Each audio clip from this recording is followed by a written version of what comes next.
Welcome, everybody, to a brand new season of Revive Your Health podcast. I'm Dr. Brandon. I got a special guest with me today, new doc, Dr. Jared. I'm super excited for you to hear his story and to meet him. We're going to talk all things chiropractic, the 5 essentials. And so make sure you hit that subscribe button. Share this with somebody who's close to you, far from health. Enjoy the episode.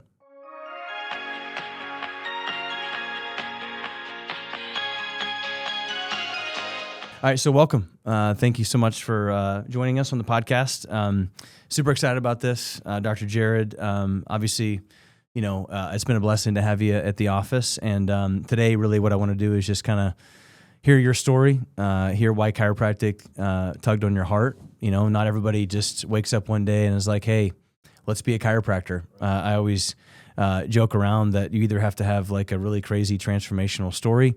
Or you didn't get into dental school or something didn't work right. And then all of a sudden it was like, well, hey, chiropractic's like the top 10 ways to make money. So I'll just go be a chiropractor, which never really works out well. But I'm just super thankful for you're here. Thank you. It's good to be here. So I got into chiropractic from a friend of mine who referred me to check out chiropractic school. I was always super into health and wellness, and I wanted to be a PT originally. And so I shadowed some PTs, was like, this really isn't for me. So he's like, hey, go check out chiropractic school. And so I started working for a chiropractor first, wanted to see it firsthand. I was like, this is awesome. I got to see the results firsthand. And so I applied to chiropractic school, and now here I am. That's cool. That's cool. I know you had a really cool Dr. John, Yep. was a great influence. And I love Dr. John. He's just a great guy all around. But, what was it about chiropractic that, because I'm super thankful that you chose chiropractic over PT because you wouldn't be here. Right. But what was it about chiropractic that was like just very, that was like, well, this is not for me, but this is for me? Yeah, I think it was, the treatments themselves, I thought it was really cool to get the body working again, focus on the joints, focus on the nervous system. It was a different approach than what I was used to. Yeah. I was very medical growing up, just like a lot of us were, but then I saw chiropractic and I was like, this is a better way to do it, Yeah. Well, it's, if I don't have to do all that outside in stuff, and really all that outside in stuff really doesn't find the root cause. Right. But by adjusting the spine and giving people lifestyle, the body does heal. Yeah. So I remember whenever I was, my story, just to kind of give some background as well. Mm-hmm. For those of you this is like the first season that you're listening to, I actually didn't like chiropractic. I was kind of anti-chiropractic. Grew up in I would say that my family wasn't uber medical, but they just didn't know what they didn't know, right? So my family now, I'm very blessed to have a family that they love chiropractic. They love when we go on vacations together because they're like, hey, can I get adjusted? Like, we're going to kind of watch what we're eating because, Brandon's in town and, Right. Hey, what do you do about this? Like, I don't want to take meds for ear infections. So it's cool now, but it wasn't always like that. So I wrestled for the Ohio Bobcats and, had neck surgery in 2005. Woke up one morning, couldn't feel my hands. And I did kind of the pretty traditional PT, ice, heat, stem, stretching. And, I worked really hard. I was not the typical, just like you, not the typical, like overweight, like, just unhealthy person. Right. And end up, we were getting ready to wrestle Central Michigan for the MAC title. And I remember waking up one morning and I couldn't feel my fingers. So literally, exercise physiology. So you were exercise physiology at OU. It's not like an easy, Right. It's not an easy road. It's not like, anyway, so it wasn't, there was a lot of organic chem. There was a lot of different things going on. I remember taking, a physics final and I'm sitting there and my head's kind of locked to the side. And every time I turned my head back to neutral, it would like zing down my hand. And I'd lose my pencil and it was bad. And so, as a Division I athlete, and your whole life is built upon, winning and, trying to get to the top and being All-American, I just was like, whatever you got to do to me. So they started taking needles and injecting them through the front of my neck. So they would take me to Lancaster at Fairfield Medical Center, and there was a really great guy there. And they don't even do this procedure anymore. So they would basically give me Valium, and they would basically inject me with a dye that would light up all the vertebral arteries in the carotid. Right. And then through a screen, he would stick a needle through the front of my neck to inject the nerve with cortisone. Wow. And so I did that for like 3 weeks.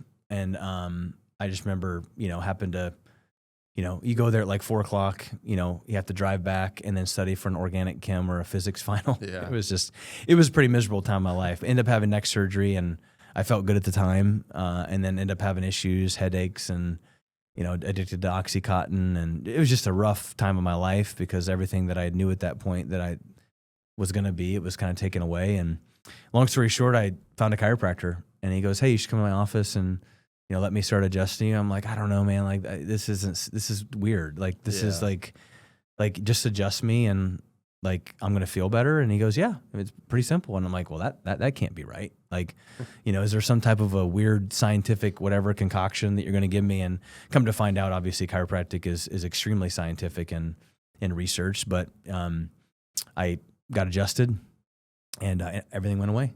And went down to chiropractic school, Atlanta, where you went. And it's funny kind of how we, very similar paths. I mean, you went to OU and got your degree in exercise physiology, went to Life. And so here we are. And so I want to start out really just, we're going to go through a series of things, but I think it's really important for us to kind of set the foundation for the podcast. Like we are like what I would consider a 5 essentials clinic. We do chiropractic, and I think you and I do chiropractic better than most, if not some of the best chiropractic in the area, at least that you could drive to, right. From Central Ohio. But, we our office is a bit different. You've been to chiropractic clinics before. I mean, we go pretty deep. Yeah. I always like to say that we're not about going a mile wide, but wide, but a mile deep, right? Mm-hmm. And so there's a big difference between going into a chiropractor, getting adjusted, and then walking out and with your Chick-fil-A bag, right? I mean, there's things that are going to create neurological stressors. So in our office, we focus on the 5 essentials, like obviously our mindset. If you don't understand chiropractic and what subluxation is and where healing comes from, like it's really difficult to get there. Right. So we're going to talk about that. The nervous system. The nervous system controls and coordinates everything in the body. And so for someone to say, well, I don't need chiropractic, I always question mark, well, then how are you taking care of your nervous system? Right. Exactly. I mean, it's almost like I don't brush my teeth. Well, I mean, chiropractic is like brushing and flossing your spine. That's kind of what it is. Right. And then there's nutrition. We're going to talk about some inflammation and how certain diets can actually inflame and cause, increase in neurological issues, and how I joke, we don't have meat sticks and Tootsie Rolls at the front desk. Right. If our kids get adjusted, there's organic lollipops and, things like that. Functional movement, like you and I are exercise physiology background. We understand physiology in that way. It's important for the body to move. Sitting on the couch, watching Netflix, eating Cheetos and getting adjusted, you probably aren't going to experience the same that you would if you were doing functional movement. And there's detoxification. So the 5th one is just detoxing. Stress, we're under stress all the time, from fluorescent lights to just, toxic water. There's just some certain things that we just can't get away from. And so doing regular detoxification practices are just super important. So in our clinic, we really try to give the patient a really healthy dose of all those things, right? We try to go, if you can do those 80%, like you're going to be one of the healthier human beings on the planet, right? Yeah. And we don't have to worry about being sick. But I want to start out by just saying, what is subluxation, right? Like, why should the average person be worried about it? I think as a chiropractor, we have to be very, very grounded in what we do. And I don't think that the world understands what even that means, So what is subluxation? And why is it important for the average person to know what that is? So a subluxation, it's a combination of joint dysfunction and just interference to the nervous system at a specific level. Okay. So when a vertebral body moves, it pinches a nerve, causes interference, disrupts the flow of electrical impulses from the brain to wherever it's trying to go, and it's not going to work as well. It's bad because it's a silent killer. Nobody really knows that they have it, and you can go your entire life without knowing that you have it.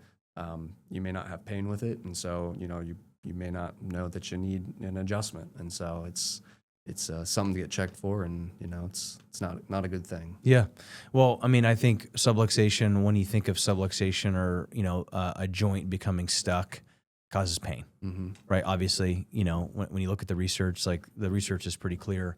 If you just want to simply get out of pain, go to a chiropractor. Right. The research is astounding, and how much better people would be well off by not going to a primary care or even PT right off the bat, but to Right. go to a chiropractor, restore joint motion, get the spine moving again, and that actually decreases those pain pathways, those nociceptive pathways. But like you actually mentioned, and these are in my notes, and we didn't really go over that a whole lot, but you mentioned silent killer. I think the reason why the world needs to understand that everybody needs to be checked for subluxation from the time that you're born until you know, I don't care how old you are or how good of an athlete or how many abs you have. Everybody needs to be checked for subluxation because it is a silent killer. Right. When I explain chiropractic to young kids, especially, I always use the teeth because we understand the teeth, and everybody kind of gets freaked out if our teeth aren't looking great Yeah. and we haven't brushed them in a while. Like, you'd never go a week without, like 3 days without brushing your teeth, and it's like, oh my God, it's a horrible thing. People go their whole life without getting adjusted, and it's like, well, I feel fine, right? But the silent killer, right? So just to kind of break that down a little bit, like, what do you mean by that? Like, what do you mean by it's a silent killer? So, silent meaning you're not going to know that you have it, and killer is in it's going to disrupt everything that's on in your body, whatever it's affecting, and it's going to reduce your quality of life. It's gonna make it so your body's having a harder time doing what it needs to do. Yeah. So like specifically, I think breaking this down on kind of layman's terms, right? So 100% is like where we want to be. Like nobody listening to this should ever say, well, hey, let's be 75% today. Right. Everyone's gonna be like, well, I would love to be 100%, right? So that's where our body was designed to be functioning and moving as close to 100%. 0% function is death. We don't want to go there. It's very interesting because when you look at physiology of a nerve fiber, the last 10% of a nerve fiber are pain fibers. Right. So what that means is that you actually have to eat through about 90% of that nerve fiber before you actually begin to feel pain. So silent killer is that you can actually have dysfunction and subluxation and faulty aberrant nerve function, Right. but yet not actually even know that it's going on, Yeah. right? Which is actually really scary because that means that right now, if you're listening to the podcast or you haven't ever had your spine checked, like there are these things called subluxations that are in your spine that not only just lock the joint up, that decrease the neurology around that joint and increase pain, but if I lock down that joint and those nerves aren't freely flowing, there's also a visceral component to that, right? So you've Right. got a motor component that says, well, wait a minute, hey, this can is hot, so when I touch it, I've got to come off of it. But there's also a visceral component that says, if I'm sitting at a desk all day, or I'm putting my 4-year-old on an iPad for 4 hours a day looking down, I'm actually creating subluxation in the neck, but your 4-year-old's not going to complain of neck pain. Right. And even if you do complain of neck pain, most parents are like, whatever. Like you don't know what you're talking about. You're 4. But the nerves in the neck are actually being affected by that, and it's actually decreasing the information that's going to the heart, the sinuses, the ears, the digestive system. So in our clinic, we see that quite a bit, right? A 6-year-old comes in the office and he's complaining about neck issues, like he's just stiff. Yeah. But I'm like, so tell me about the ear infections. Tell me about the fact that, they're having night terrors, or tell me about he's got tremors.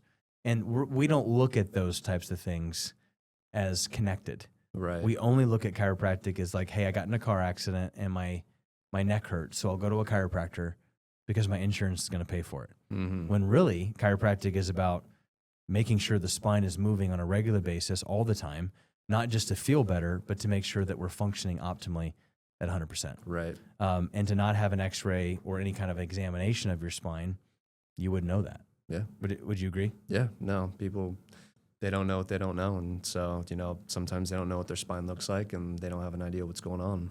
And would you agree? Like, what are some things that we can do to test for subluxation? So we could do quite a few things. I mean, we could do some joint play, just feel the spine. We could do some more tonal things, a little bit like what we do in the office. Like neurological checks and like looking for neurological leg length and different checks, things like leg that. lengths, that kind of stuff. Yeah. There's a bunch of different ways to test for subluxations. Just depends on, what technique you're willing to do and, Yeah. But I mean, x-rays, right? X-rays are a X-rays, great way yeah. to like see a picture. Right. How right. many people do we know that come in and are like, oh yeah, I'm fine. I feel great. and then we take the X-ray. Yeah, and then they're like, oh, I didn't know that was like that. I didn't know that was like that. Yeah. Right. And it's like, oh, but wait a minute, that makes sense. Cause it's funny because nobody ever has a problem. And so Mhm. you kind of point it out. And I always say X-rays don't lie Right. because X-rays don't lie. Right. So, and you look at the X-rays, like, did you know that you've got like an issue there? Every once in a while, when I wake up, my hands are tingly, but I just Right. kind of thought that was normal. Yeah. Right. Hey, my kid has an ear infection every once in a while, but I just kind of thought that was normal. Right. Hey, every once in a while, like my prostate will just kind of start and stop, and my gut gives me some issues, and I go to the bathroom like once every 2 or 3 days, but doesn't everybody? Mm-hmm. Like I think that we're getting into a world where we've gone away from like, hey, God's original design, which was that our body was programmed to work at optimum function all the time, and when you turn 50, all the wheels aren't supposed to fall off. And Right. every kid doesn't have to have allergies and asthma and ear infections and sick all the time. Mm-hmm. But we don't know what we don't know because culture has kind of changed that perspective, It's become the new normal. right? Yeah. Like, would you agree that like it's almost kind of like the new normal is if you're have allergies or you have a headache every once in a while, it's okay. Right. Yeah. It's very prevalent in today's society. It's crazy. It's crazy. I was like, talking just why is subluxation so important? And then I was just writing some notes here, like the medical dogma and the quick fix mentality Mm. has got people to believe that, hey, wait until you have a problem. And then when you have a problem, go get something done about it. Right. But the last person that you'll stop to would be the chiropractor. Exactly. Right. And then how many people come in the office? It's like, oh my gosh, I'm at my wit's end. And then Yeah. boom, I want it to go away just like that. Right. So we talked about that chart of like 40% damage. So talk about time, like talk about like subluxation takes time to get there. Talk about the process of like healing and like that, like, cause people we're in the quick fix world. Yeah. Yeah. It's like, I can go to YouTube and I've actually seen that. It's like, hey, let me just go to YouTube and figure out how to crack my back. Adjust myself. Yeah. I mean, which is crazy. Right. But Yeah, I mean, healing takes time, no matter what it is. The worse that it is, and the longer it's been there, the longer it's going to take to get better. So, just setting realistic expectations is always important when going in care, and changing up some habits that maybe caused the problem in the first place is important. You don't want to get adjusted and then go back to doing exactly what got you there in the first place. yeah. So changing that. Right. So Mhm. that's why we do education. And it's like, hey, the definition of insanity is doing the same thing over and over again, expecting a different result. Right. So, hey, if you're sitting at a desk, well, let me ask you this. Do you think subluxation is ever going to go away? Probably not. No, never. Right. I mean, I think that's a good conversation to have because people are listening thinking, well, hey, I go to a chiropractor and they should adjust me and then I'm good. Right.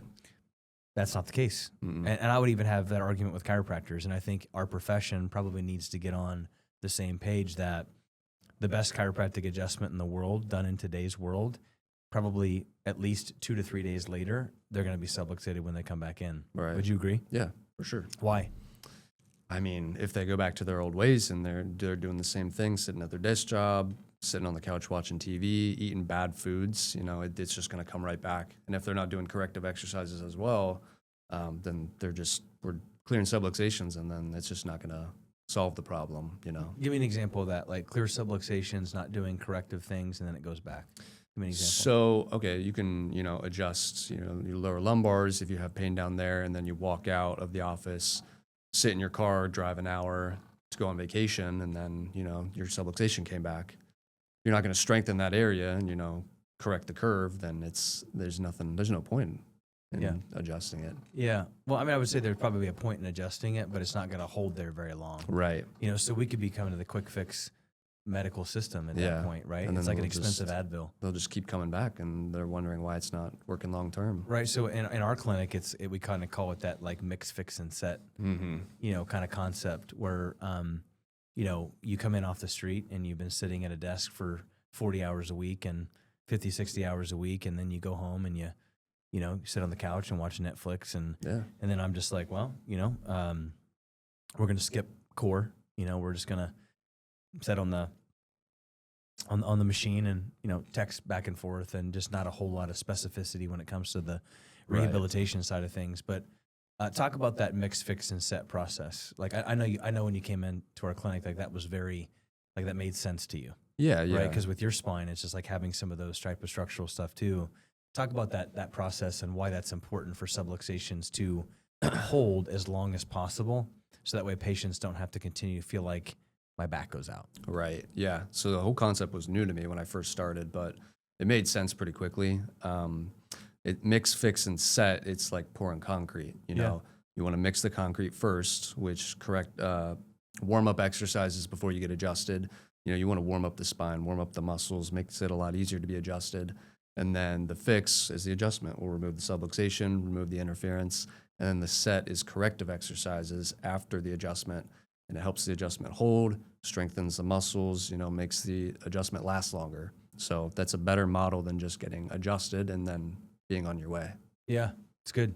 Mix, fix, and set. It's kind of like braces, right? Mhm. You know, we're like orthodontists. Right. You know, great example for our clinic versus maybe somebody down the road is like you go into a dentist to get your teeth cleaned. If you Mhm. ask your dentist, hey, can you straighten my teeth? They're going to look at you like, no, I mean, that's not my thing. Right. Right. So, you know, we didn't go to chiropractic school to really learn how to correct a spine. Mm-hmm. You know, people think that, but you would go to chiropractic to learn how to adjust and like find it. Yeah. But you actually have to go extra to learn actually how to stabilize and correct a spine, kind of like an orthodontist. Right. You get braces on your teeth, you know, you get them corrected. How long you have braces on for? 3 years. For as long as you need them, Right. really. I Yeah. mean, it could be, I've heard 6 months, I've heard 10 years, Yeah. right? So it really, as long as it takes to correct it. And then Mhm. what do you have to wear for the rest of your life after the Retainer. Something to keep it there, you know? right? So, I mean, let's go into that. Like subluxation, I feel better. I've been getting adjusted. My whole life is better. And then you get to the end of a chiropractic care plan. And then you're like, okay, I'm done now. Right. There's people that think, you know, I don't have to come anymore and I'm cured. You know? Yeah. I mean, like subluxation is going to come right back. Right. And It's now- it's like, hey, I went to the gym and I worked out for a month and I got ripped. I'm good now. Yeah. No, does that Yeah. make it? I don't know why it's with chiropractic. Maybe we can talk about like the dogma side of at the Yeah. end and some of the questions that we kind of get annoyed with. But to think that you can take a structure that's constantly under gravity and to fix it and to stabilize it and to get it to go out of pain, but then never to touch it ever again, and it's just going to stay exactly where it's at. Yeah. Would you agree that that's kind of an unrealistic expectation? For sure. Yeah. I mean, you know, it's the same thing with teeth and working out. You know, it's a constantly moving structure, and it always needs attention. It's good. It's good. I want to talk about how chiropractic care influences the nervous system. I think when you think of a chiropractor, you think of bones, Mm-hmm. which, yeah, sure. It's a fair point, yeah. It's a fair point, right? So when we take an X-ray, when we do any kind of like neurological or postural evaluation, we're looking for shifts in the spine. However, I don't think a lot of people understand that when you adjust the spine, you're directly affecting the nervous system, Mm-hmm. okay? Which is kind of like that power, right? Body, brain, spinal cord, nerves, the spine and the skull happen to protect that. So Right. I just want to kind of talk about like this concept of structure determining function, Mm-hmm. right? Like what is a normal structure for the spine? So the normal spine should have 3 distinct curves, each of which should be 45 degrees. Yeah. You know, cervical 45, thoracic, and lumbar. It should be you know, nice and straight front to back, but have those curves from the side. And so that allows, you know, the forces of gravity to be dissipated very well. And it just allows the whole body to work as it should. Yeah, those discs can stay hydrated with that arc, Yep. and then those nerves coming out of those discs can go to your fingers, and you know your brain can effectively tell it to come off the hot stove. Right. Or if is it Juan Soto's? What's his name from the Mets? He's the hitter for the Mets. Or let's just say Yeah. let's say Yeah. Aaron Judge. I don't care. Right. Yeah, right. So one of those guys. You're trying to hit a 104-mile-an-hour fastball, Yeah. right? So do you think you have to have a nervous system to do that?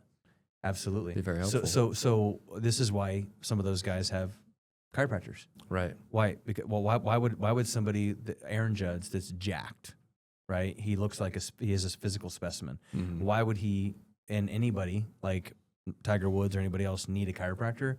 Because chiropractic adjustments affect neurology and therefore affect reaction time and allow the brain to specifically tell whatever muscle you need to fire quickly. Mhm. And if I'm going to try to hit a 100-mile-an-hour fastball, I better have a nervous system that's functioning well. Right. And then if a 100-mile-an-hour fastball is coming at my head, I better know So- how to squat and get out of the way.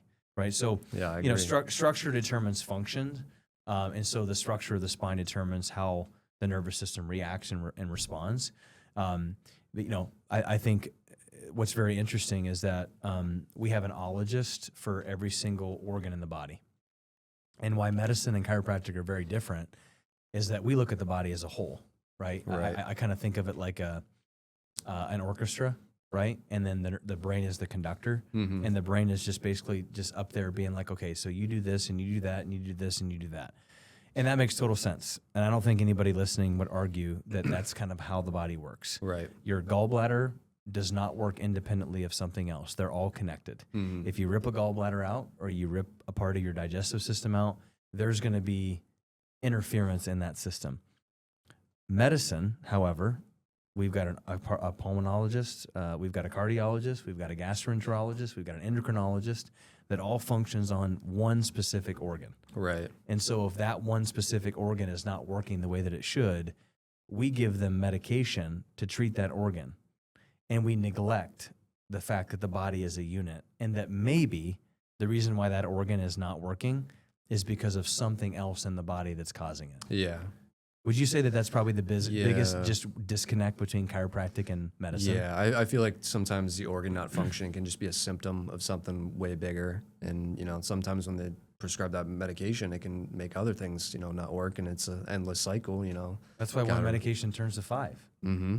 right? I mean, like thyroid is a great example. It's kind of a hub for toxicity, Right. right? And it's like, well, you know, I mean, I actually read an article from Harvard that they said like 65% of all thyroid medications prescribed are unnecessary. Right. Yeah. Because the way that medicine tests for a thyroid, you know, you go into your doctor at 9 o'clock and you get a saliva test or you get a blood draw, and your thyroid is not good, so they put you on Synthroid forever. Mm-hmm. When really the most accurate way to test for a thyroid is for a period of times during the day when your Yeah. hormones are up and down through saliva to test for T3, T4, you know, TSH, all these different things, and then get an accurate understanding. It's a very kind of weird model. But I just think the point I wanted to hit here was that chiropractic looks at the body as a whole. And if I'm gonna figure out a way to make every organ in the body work at optimum function, which Yeah. organ am I going to pay attention to? The brain. The brain and the Yeah. spinal cord, right? Yeah. Because those are and when you get adjusted, when your kid gets adjusted, and we adjust their upper cervical spine, and they're like, oh wow, like my neck feels better. Their brain, their body, their heart, their gallbladder, their digestive system, their ears, their sinuses, their ability to function and to be able to adapt to environmental allergens, all were working better, Yeah. which is, I think, pretty cool. Yeah. Right? Anything you want to add on that?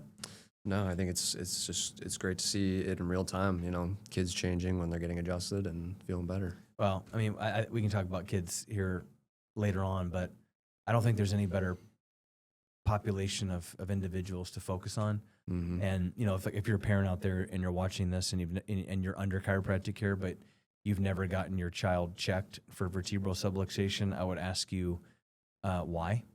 A lot of people, it's like, well, you know, time, money. I would actually say I'd probably rather adjust their kids than them. Right. You know, we'll make less money, you know, because adults are more expensive to be adjusted. But when you think about it, right, Yeah.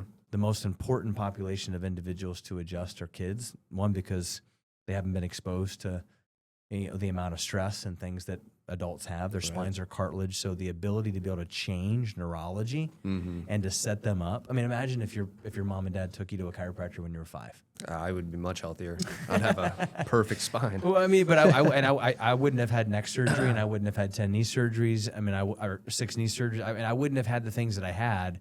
I mean, thank God I had to go. You know, thank God I went through what I went through. But what I'm saying is that you can change the trajectory. Right. You know what I mean? Yeah.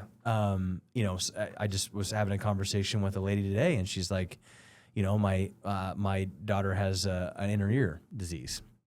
And I'm like, oh my gosh, like my mother-in-law has an inner ear disease, and chiropractic has helped her hearing like 15-20% improvement through Meniere's disease, through chiropractic. And, you know, she can play pickleball and she can do these things. And I was like, so tell me about this thing. And she goes, well, you know, like she had massive ear infections when she was a kid, and she had tubes that kept falling out. And even now, as an adult, she has tubes. Wow. And I'm like, are you registering what I'm trying to say here? Like this, there's a problem up here. Like she's subluxated, Yeah. and that subluxation has never been taken away. And now she has this, and now she has that, and now she has this. And if that was done early, if at every birth a chiropractor came in and just gently just made sure everything was good here, imagine. A lot less problems. Which, I mean, you know, then the world wouldn't be able to go around, and hospitals wouldn't make their money. So, the 3 T's, right? So, I want to talk about the 3 T's. Right. You know, what causes subluxation? You know, what affects the nervous system? What are the 3 T's? Thoughts, traumas, and toxins. Right. So, how do thoughts affect? Tell me. And we can go back and forth on this, but why in the world we live in today, with all the stress and just the emotional craziness and watching the news and, you know, the last 4 years of all these different things, like how do thoughts cause subluxation? Well, I mean, it's that stress and how your body handles it. And it changes the physiology, you know, what's going on.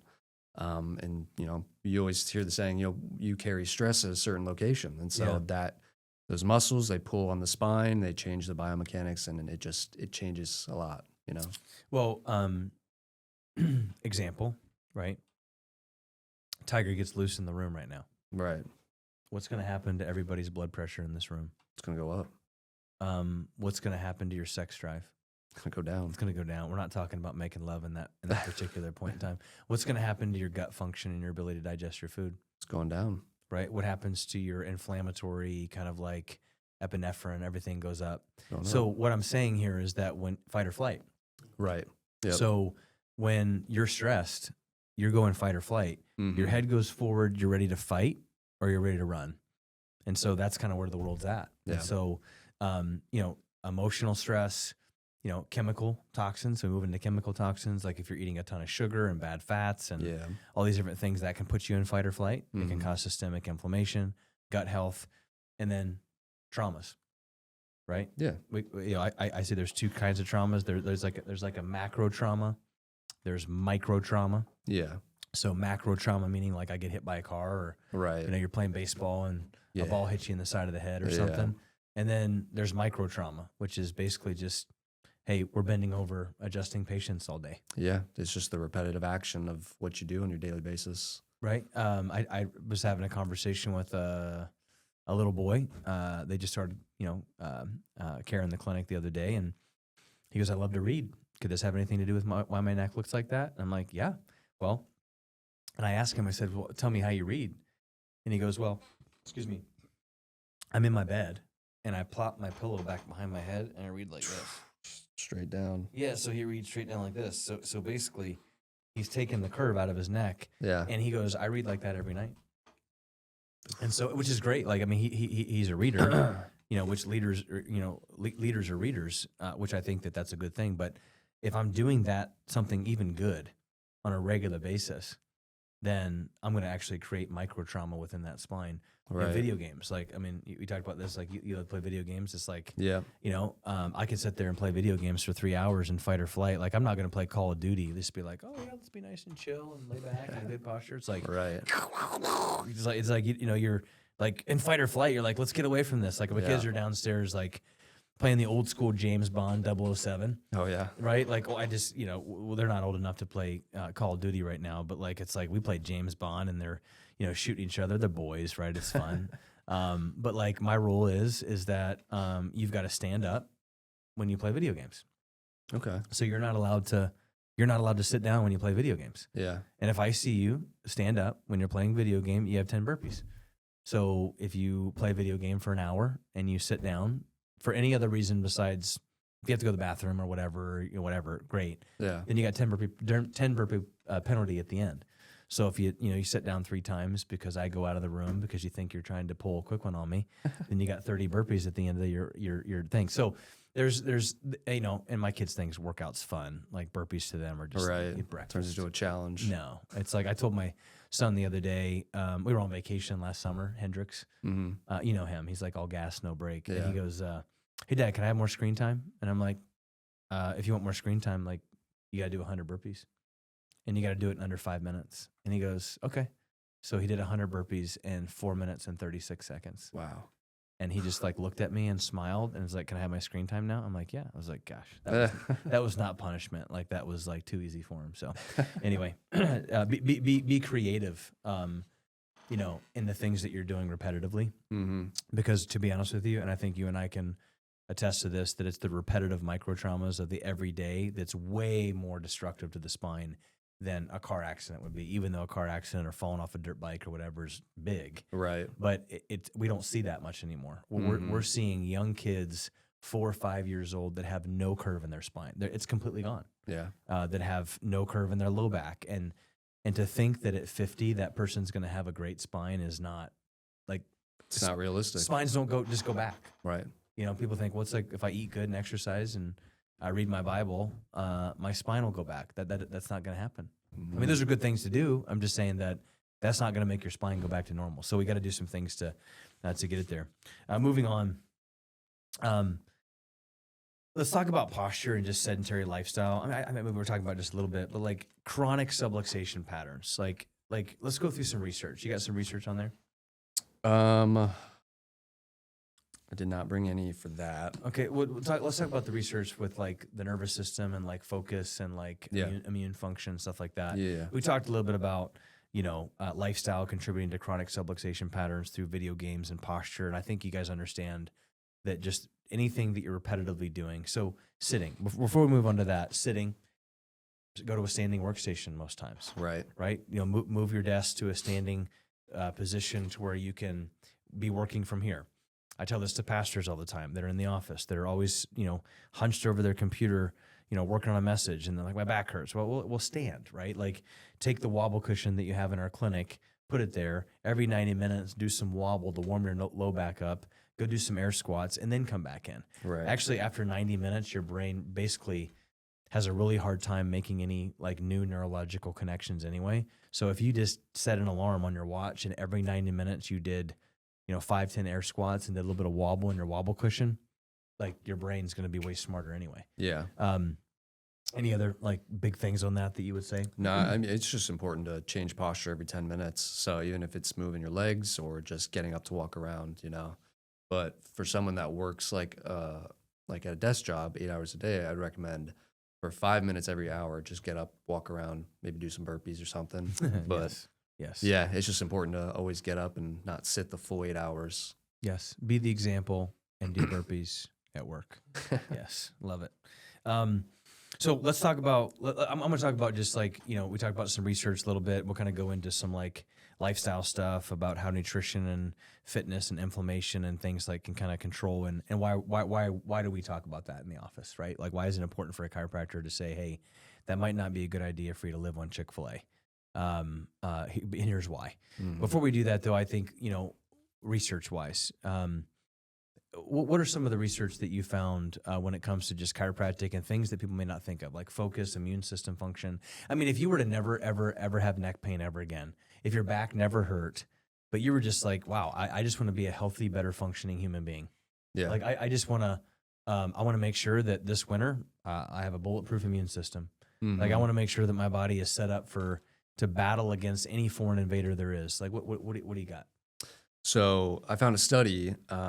It measured the brain waves through electroencephalography for someone getting adjusted over 4 weeks. And so, they found they had better focus, a better attitude, and they just were better overall. Even reportedly, they said, I feel better. I can think clearer, and it's not as foggy, basically brain fog. They also did some Fitbit studies, so they had them wear Fitbit through the whole like 8 hours of sleep, and so they found their light stage sleep was better after 4 weeks of getting adjusted.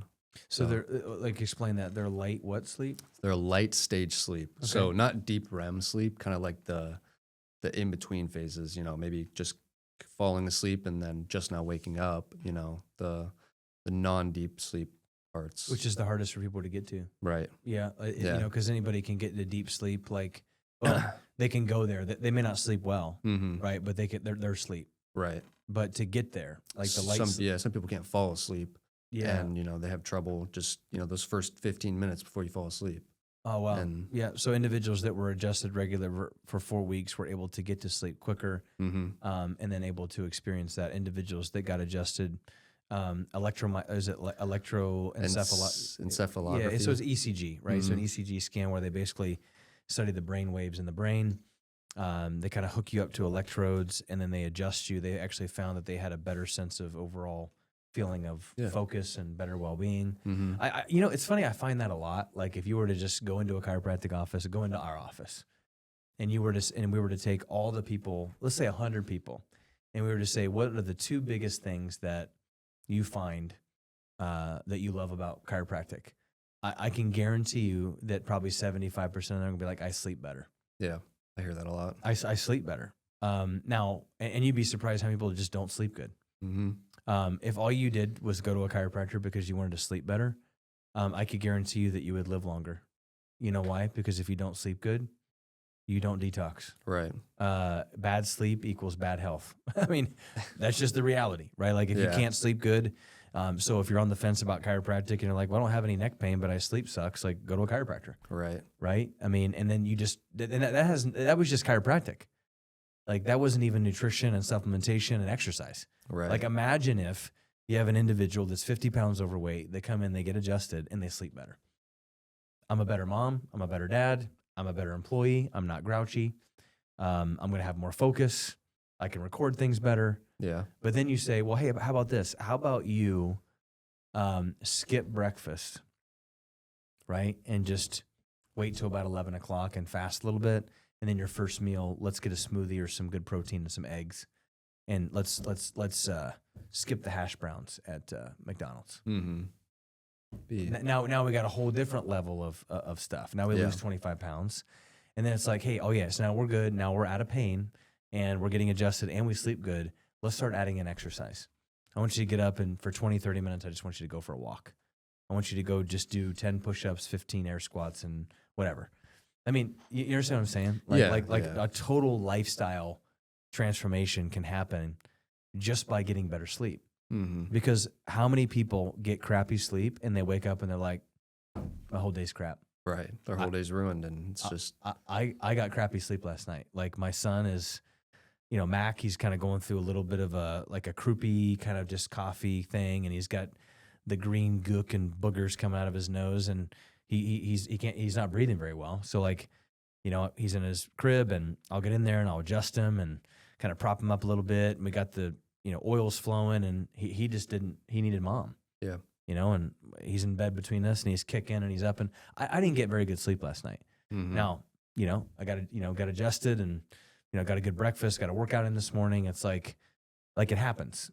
But what I'm saying is that if you're regularly not getting good sleep, like that has a drastic impact on your productivity and just overall life. Yeah. Like I just, and we even live in a world where it's like, hey, let's get up at 4 a.m. and, be a jocko and then go to sleep at midnight. It's like when really we should be waking up when the sun comes up and going to sleep when the sun goes down. We're just off with that anyway. Right. But I guess I'm hitting that hard because you would never think, your primary care would never say, hey, go to chiropractor before you get the CPAP. Yeah. They straight to the CPAP. Right. Yeah. And insurance companies will pay for all that kind of stuff and whatever. But my gosh, like who wants to be a Darth Vader at night? Right? Like, could you imagine sleeping next to your wife who looks like Darth Vader? It's like, hey, let's be intimate. Like that's difficult. And that's a real thing, right? So I'm not trying to, poke fun at it, but the reality is that my goodness, like change your lifestyle, change the things that are going to impact subluxation. And let's put together a plan of attack that's actually going to fix the root cause of subluxation and then see these things begin to melt off. Right. Right. Anything else you want to add to that? No, I think I covered it really well. Good. Let's go into some lifestyle stuff, and then at the end we'll kind of talk about some fun things we wish we could debunk with some of the chiropractic myths. Why is movement important? Like, why? I mean, exercise physiology is our background. You know, the Ohio University exercise physiology program like prepared me very well for chiropractic school, Yeah. and we spend more time in physiology and anatomy than any other profession in the world. Mm-hmm. Like chiropractors do, because that's the only tool that we have in our tool belt. Like, we just can't be like, okay, here, take this muscle relaxer. Right. Like, we got to figure out how to physiologically make muscles relax. Yeah. Why is movement important? Well, it's good for joints. You know, that's what moves, the nutrients in and out. And it's just, it's always good to have your muscles working, muscles moving, and it keeps you healthy, keeps the mind healthy as well, gives you something to think about. Yeah. Specifically to the spine, right? So, like, why is it good for an individual to move and strengthen muscles? So it'll strengthen the muscles around the spine. Yeah.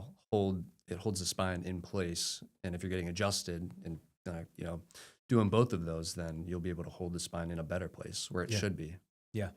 I would agree. I think that, especially like functional movement, right? Right. So, like, we're moving, different planes of the body, the Mhm. brain. I was telling the right side of your brain controls the left side of your body. So, just doing these kind of cross, crawl kind of functional types of things, right, left sides, really fires the brain.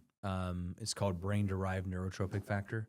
So this, whenever you move and you exercise and you stimulate those things, it actually creates neurogenesis, which is the formation or the growth of new nerve channels. Mhm.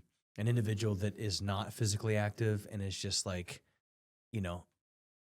a blubbery mess, Yeah. right? And then you go to a chiropractor and you're like, and then it's like, I'm not even doing any kind of strength or stabilization. Why does my back keep going out? Well, it's because there is nothing there to stabilize that unstable structure. And so specifically, like, squatting and Mhm. pushing and pulling and doing things in different ranges of motion. And I would say that I think that there's like, you're a fit guy. I know you like, bodybuilding and different things like that. And so you can spend some time on a machine and isolate those particular types of things because you're in pretty good shape. But Right. what would you recommend for that person who's like, hey, I've just never really worked out before, but I'm getting adjusted and I'm doing my home care. Like, what would you recommend that they start doing? Yeah, I would start small. It depending on who they are and what their exercise expertise is. I would. They have no exercise expertise whatsoever, but they just need something to get going. Yeah, I mean, starting for a walk, just getting movement in, and just maybe some compound movements. You could do body weight stuff, chair squats, that kind of stuff, lunges, push-ups, just stuff to really get the body moving. You work the whole body, Yeah. and they're easy to do. Yeah. Anybody from any fitness level can do it. So it's just start small and then work up And the from key there. word is just do it. Right. How many Right. times it's like, oh, I don't have any equipment to work out. I don't have the money. I'm like, dude, you got your bite, you got your push-ups, and Yeah. Your you body got, weight. you got glutes, and like, just go for a walk. Squat, lunge, and so I think the biggest thing for fitness that we see in our clinic, and I've seen this for 10, 15 years. Exercise is hard. Mm-hmm. It takes time.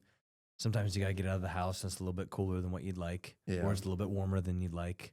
Like, there's an excuse for everything. It's time Right. commitment, money commitment, Right. all kinds of stuff. I would even say money whenever you're doing it in your own basement and it's all body weight. It takes no money to do that. Right.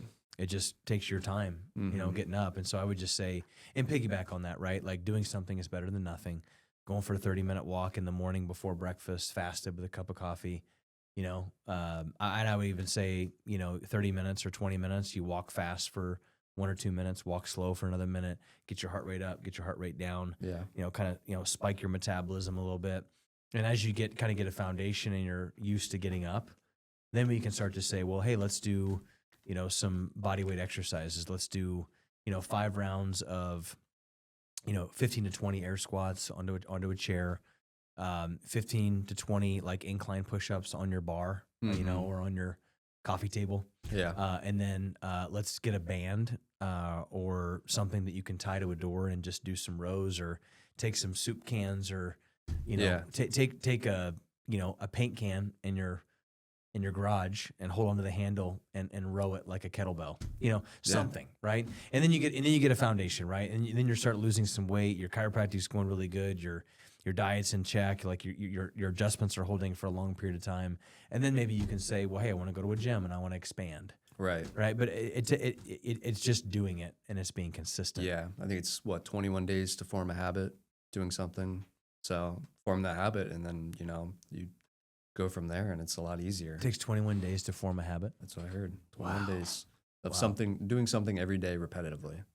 21 days. Wow. I think that's good. So home care, right? Mm-hmm. Like when we talk about doing home care with patients, it's like the first 21 days of your care are super important because if not, then it's not a habit and it's not something you're going to do. So we just got to kind of burn that into people and keeping people accountable, which, I think too, what we do a really good job of and why I'm very proud of what we do at Revive and having you on our team is that, part of being a chiropractor and a leader is that sometimes we have to tell people what they need, not what they want. Right.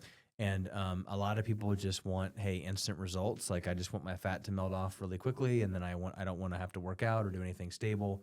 But the reality is that if it takes 21 days to actually create a habit, then think of like you're watching this video, listen to this podcast, take the next 21 days, take the weekend to just kind of decompress and let it all hang out. And then Monday, think about what is a habit that I want to change. Like I'm going to go to a standing workstation and at every how many minutes? 10 minutes. I'm going to just change direction. Yep. I'm going to get up in the morning and I'm going to go for a 20-minute walk. I'm going to schedule a chiropractic evaluation to check my spine and, get some consistency there. Pick something that you want to make a habit and do it for 21 days. I think that's great. Mm-hmm.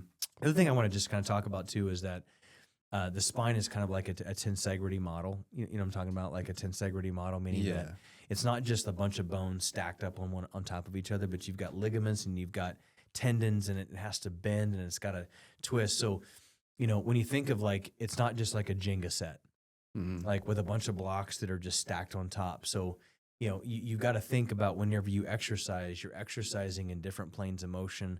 You're front to back, you're side to side, you're rotating and you're twisting. Yeah. Because your spine is in this tensegrity model.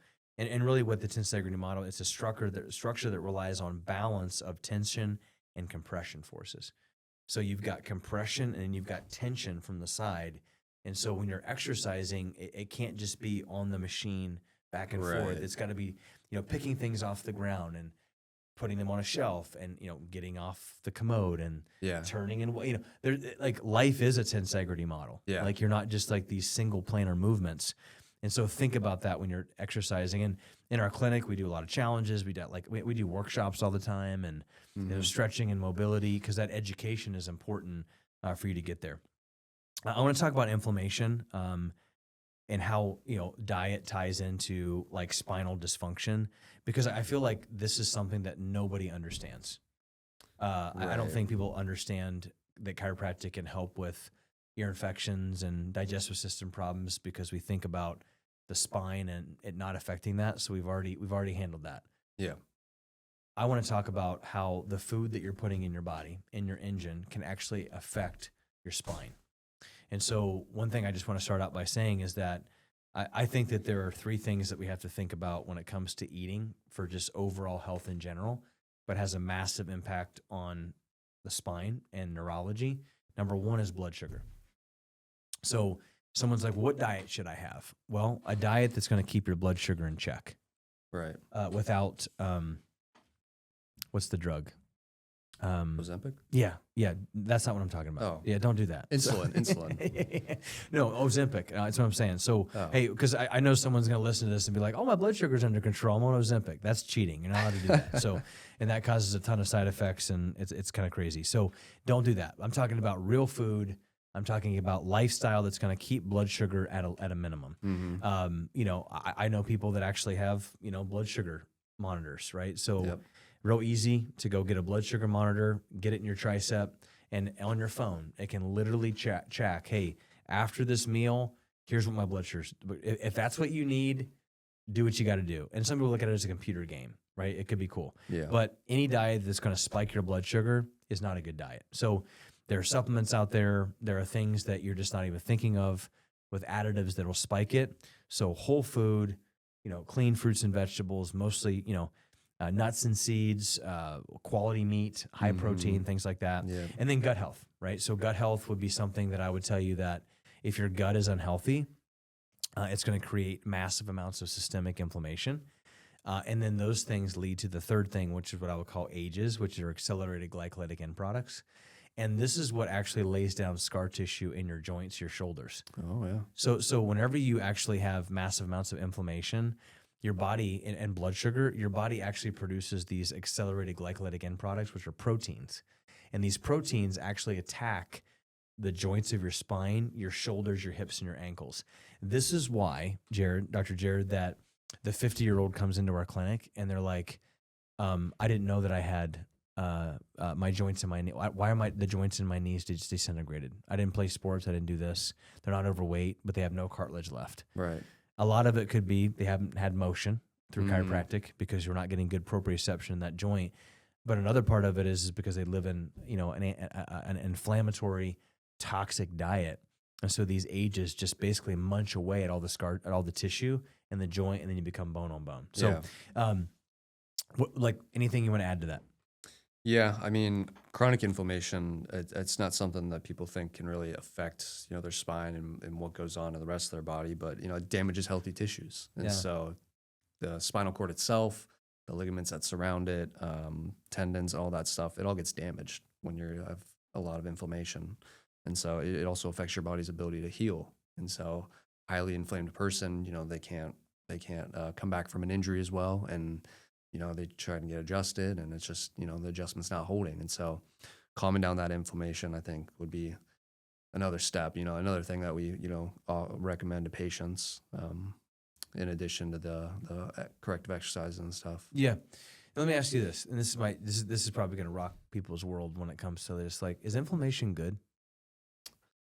Is inflammation like a natural, like your body's responding, doing the right thing? Yeah. Why?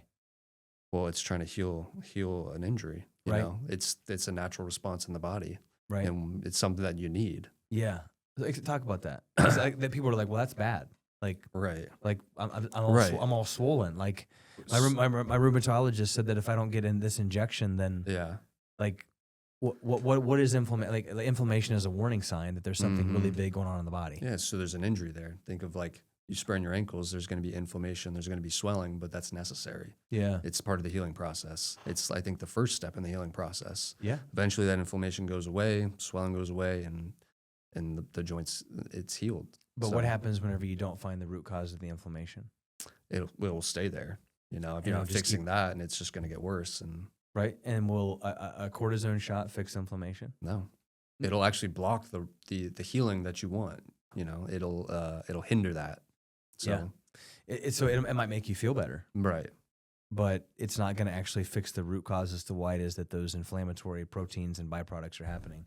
So, this is why I pride ourselves in what we do here, in that, because some chiropractors would say, well, that's not what we do, and I'd say, well, it's what I do. Right. It's what Dr. Jared does. It's what any healthy human being would do.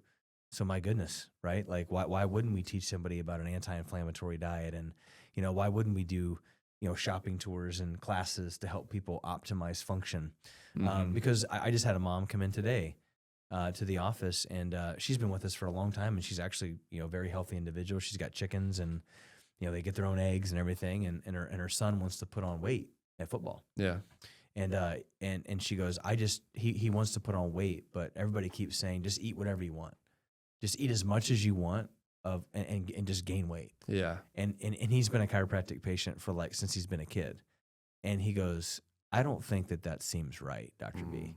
And I was like, you're going to be a chiropractor. But then number two, I was like, you're right. Like, what do you think is going to happen if you put all that toxic inflammatory food in your body?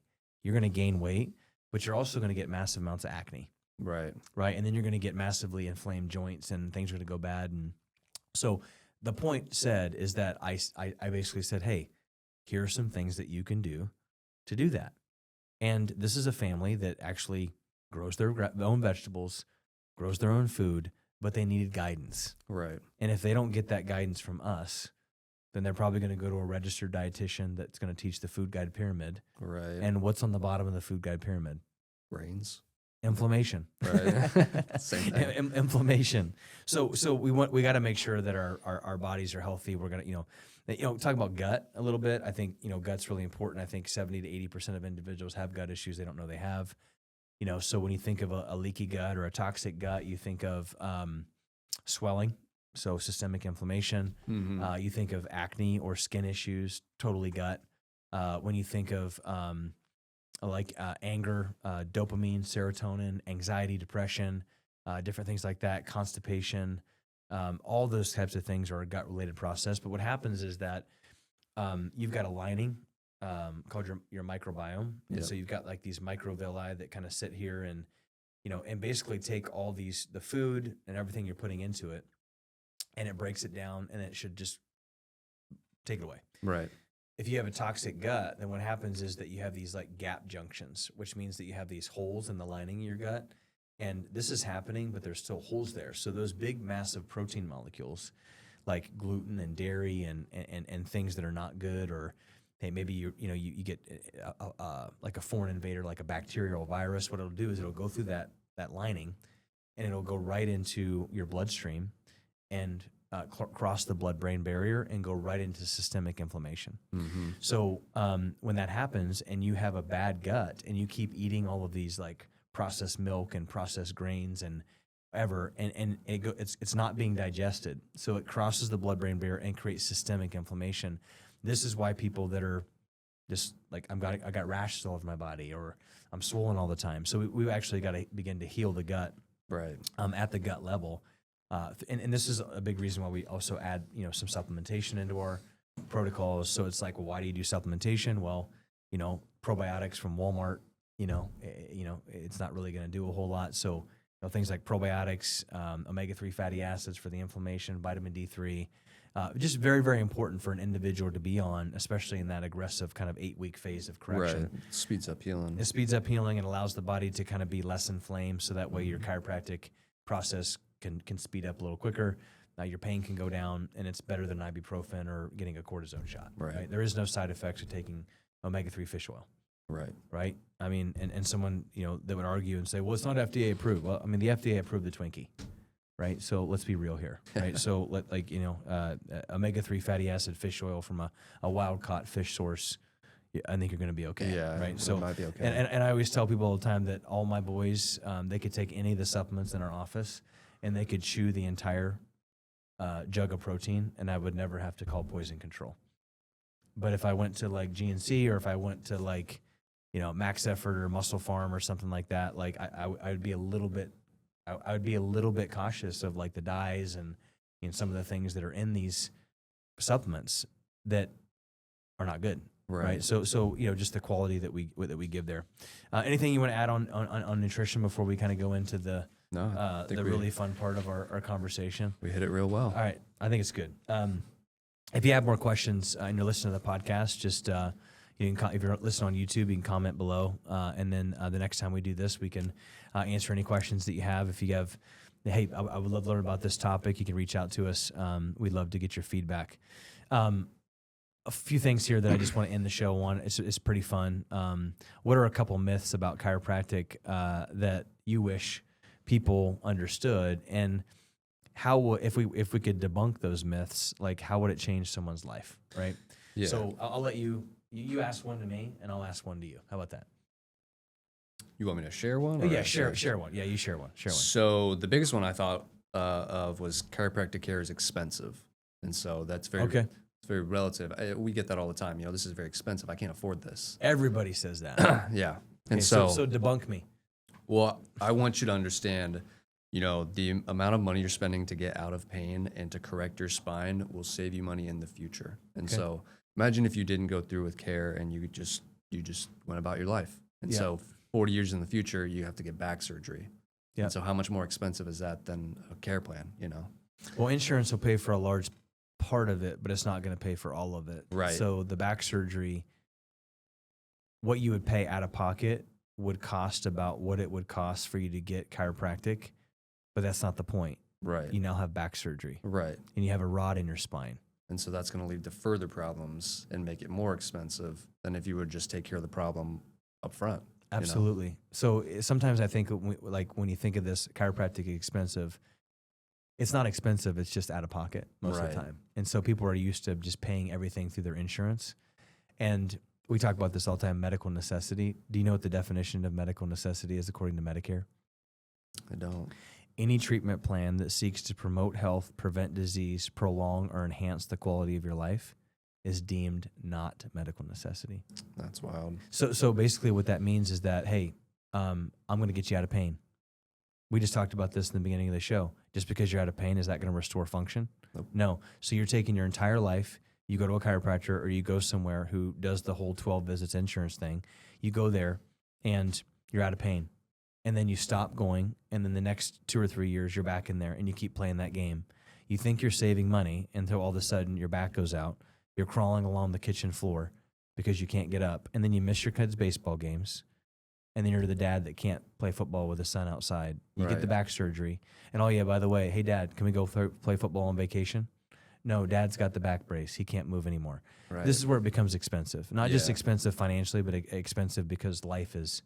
You can't do the things you miss out on experiences. Hey, I mean, imagine if you're like, hey, dad can't boat, dad can't get up on the skis. Like, personally, as a dad, I'm like, dude, nothing is ever going to get in the way of me being the best version of myself, so I can be everything to my sons. Right. I mean, wrestlers, right? That my sons are wrestlers. I was a wrestler, and like, I have to take care of myself, because if I don't take care of myself, then I can't, do the things I need to do. Mm-hmm. And so chiropractic is not expensive. Value, right? I mean, you put your time and your money into what you value. Right. People fix their cars as soon as they're, broken, and people don't do the same for their health. Oh no, my goodness. And then I would even say that if we treated our bodies like we treated our cars, we'd be a heck of a lot better. You get an oil change, the light goes off, ding. It's like, hey, go time to get the oil changed. Mm-hmm.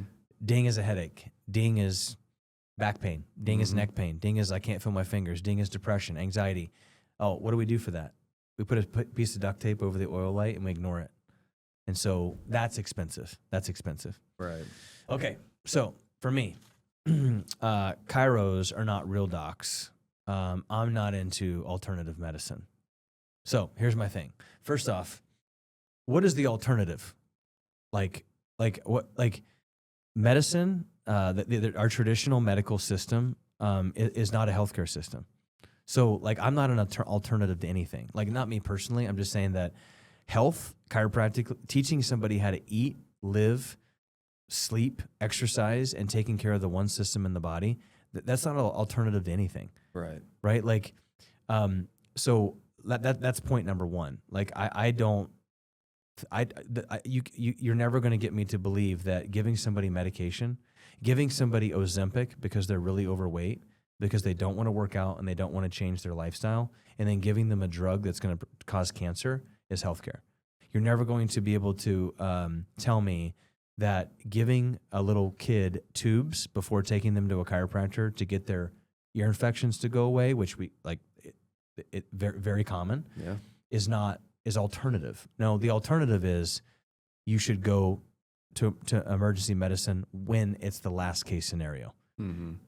The first line of defense should be somebody who understands health, that can do everything necessary to prevent that process from ever happening. And God forbid it does. Now we have a system for that. Chiropractors are not real doctors. I don't know the specific numbers, but this research has already been done. I think it's 4,280 hours that we spend in chiropractic school, and medical school is just under that. Yeah. So we actually spend more time in chiropractic school, pretty much the same amount of time, really, but more time on anatomy, physiology, and even diagnostics. We spend more time in diagnostics. They spend a lot of time in pharmacology and different stuff like that. Mm-hmm. But to say that we don't have the education necessary, we actually have more education. Right. The reason why the length of time that a medical doctor would be in school is because they're in clinical rotation. Mm-hmm. They're in OBGYN, they're in pediatrics, and chiropractic, it's we take care of everybody. Yeah. If you're pregnant, we adjust you. If you're old, we adjust you. If you're young, we adjust you. We may adjust you differently, right? But like we don't have to have a specialty rotation for that. Yeah, you kind of adapt what you're doing to the person and their needs, but you don't have a specialty chiropractor for everybody that walks through the door. Yeah. So chiropractors have more scientific education on physiology, anatomy, and really how the body works than medical profession. The average medical doctor spends less than 20 hours in medical school learning about nutrition. And most of that is on the food guide pyramid and like protein deficiencies. They have no idea. I mean, there's a handful out there that are learning. I've got a good friend of mine, Dr. Chris, who's a cardiologist, and he's actually creating a really cool program to prevent people from having to have heart attacks. I mean, but he's also understanding that there's a place for that. Mm-hmm. And he's knowledgeable, but that he's an outlier, right? Like that is Right. not like a traditional. It's not how all of them think. No, I mean, like 90% of them, it's like I don't know. I mean, here we've got this, so go see the dietitian, and I mean, just go to a hospital and get a surgery and see what they feed you there. Like, I mean, you don't have to be a rocket scientist to know that's backwards. Right. Like, it's crazy. What's the next one? Cervical adjustments cause strokes. That's a hot one. That's a bad one. Debunk it. Well, so there was a really old study that they did, saying that cervical adjustments cause strokes, and that later came out as they falsified the data, Okay. and so it wasn't, it had no basis for truth, and so cervical adjustments happen millions of times all over the country every day, and how many strokes do you hear about? Not very many. Like maybe one, maybe two a year. And Mhm. so, the thing is, if somebody is having stroke-like symptoms, it's on the doctor to, recognize that and be like, hey, maybe you don't need an adjustment and maybe we need to do something else. But, cervical adjustments by themselves do not cause strokes. Yep. I actually read a systematic review of the literature, which is basically they take all the literature out there on chiropractic causing strokes. A systematic review of the literature is basically a huge analysis that basically takes all the top research and says this: bold line conclusion, there is no evidence to actually justify the fact that a chiropractic adjustment is the root cause of stroke. Now, like you just said, the individual walking in that's been smoking cigarettes for 30 years, who's overweight, and you don't realize that person is having a bad day, maybe we need to do something a little bit lighter to their neck. Right. But at the same time, the chiropractic adjustment itself, putting a thrust into the neck, is never going to tear a vertebral artery. Right. Like, I mean, I mean, crazy. Now, what's also interesting is that they actually found that canoeing, you're more likely to have a stroke canoeing than you are at a chiropractic office. Really? Right? So you're canoeing and you're kind of aggressively pulling yourself down for a long period of time. Yeah. The other profession, the other place that you're more likely to have a stroke at in a chiropractic office is at a hair salon. So bending over and getting your hair washed, that excessive extension of the neck, people have more strokes getting their hair washed than at a chiropractic office. Wow. But here's the big thing that I want to add to this. If you're not going to a chiropractor because you're afraid that your child or you are going to have a stroke, you better never give them a medication ever again. Right. Why? Because on almost every single medication is going to have a side effect: stroke. Right. I mean, watch the U.S. Open, watch any TV thing right now. My sons, I love it. Like, they're chiropractic kids, and they're like, Dad, what are all these drug commercials on here for? Like, people were flopping around like they're all happy, but then my oldest is like, the side effect is like diarrhea. Yeah. I was like, buddy, because for every drug there's a side effect, and I just want you to understand that if you're scared to have a stroke, then never smoke a cigarette ever again. You better start getting your butt exercising. Stop eating Cane's Chicken and Chick-fil-A, and you better never take an ibuprofen for an excessive amount of time. Right. Because I'm just telling you right now, like that let's stop making the excuse that chiropractors cause strokes. Like, we've got a lot of other things to worry about instead of that. Right. All right, last one. Kids should never be adjusted. So I would just tell you this right now, that my kids have been adjusted since the day they were born, and it's not because I'm a chiropractor and not because I'm like a granola crunchy, weird chiropractor guy that grew up and I did. I mean, we in chiropractic school, it's a different place. Yeah. I mean, there's classes, kids run around, moms are breastfeeding their kids. Like, it's just kind of a natural place to be, right? Which is great. But that is not the reason why I think that kids need to be adjusted is because I'm a chiropractor. It makes sense to me. Your kid is born, and they go to a pediatrician and they check vitals and they check all the things and they check all these different things. Like, wouldn't you want to go to a doctor and check the nervous system of an individual that's getting ready to start life? Right. Like, I mean, the one system that controls all the other systems. And I'll just tell you right now, I've got 4 boys like WWE in my house, and they fall and they flip and they beat the crap out of each other. And it's like they're subluxated a lot. Yeah. Right. And if their daddy, wasn't a chiropractor that can gently take those bones and free up that neurology, then they would have chronic subluxation patterns. They would have ear infections. They would have tight necks. They would grow up into have bad spines. So unhealthy kids, subluxated kids, turn into subluxated adults. Right. And subluxated adults turn into subluxated old people. And old people and old adults they can't live up to oftentimes what as God has called them to. And so it's a tragedy, to be honest with you, that parents would leave their kids at home and not get checked for subluxation. It's very easy. Sometimes we take x-rays, sometimes we don't. We've got myovision scans. It's very easy. I mean, adjusting a kid is like feeling for a bruising of an apple. We don't really actually do thrust on kids until about 6 years old because their facet joints and their joints are not like fully stable yet. And so there's all kinds of cool things that we see on a regular basis. And I'll just tell you right now, that there's nothing that brings more joy to a family than to see a child with like ADHD, autism, all these learning disabilities, like, migraines, can't go to the bathroom, seizures, and to see a mom and a dad like cry, like just get emotional for it. but just that whole life changes. Yeah. Like, I mean, I didn't think that was ever going to get better. Right. And then I'm spending all this money on all these different things, and all your kids going to have this for the rest of your life. So I would just tell you that everyone deserves chiropractic, but if there's one population of people that need to have chiropractic, it's our kids today. They're on more medication than ever before. They've got more stress than ever before. They're sitting on an iPad more ever before. And so chiropractic is vital for that. Yeah. So anyway, I think we did a good job of debunking some things. Yeah. We'll see. We'll see if hopefully changes some people's minds. That's right. Anything else you wanna add? Oh, it's a pleasure to be on. Awesome. Well, I appreciate you, man. I'm super excited for the future, and that you're going to be ahead of patient care, and it's awesome. So I'm excited to see what God does in the years to come. So thank you for listening to the podcast. Make sure you go to revivechiro.com if you're local in the area and you want to check out chiropractic. ReviveChiro.com. That's ReviveChiro.com. You can make a new patient appointment online. You can schedule a consult.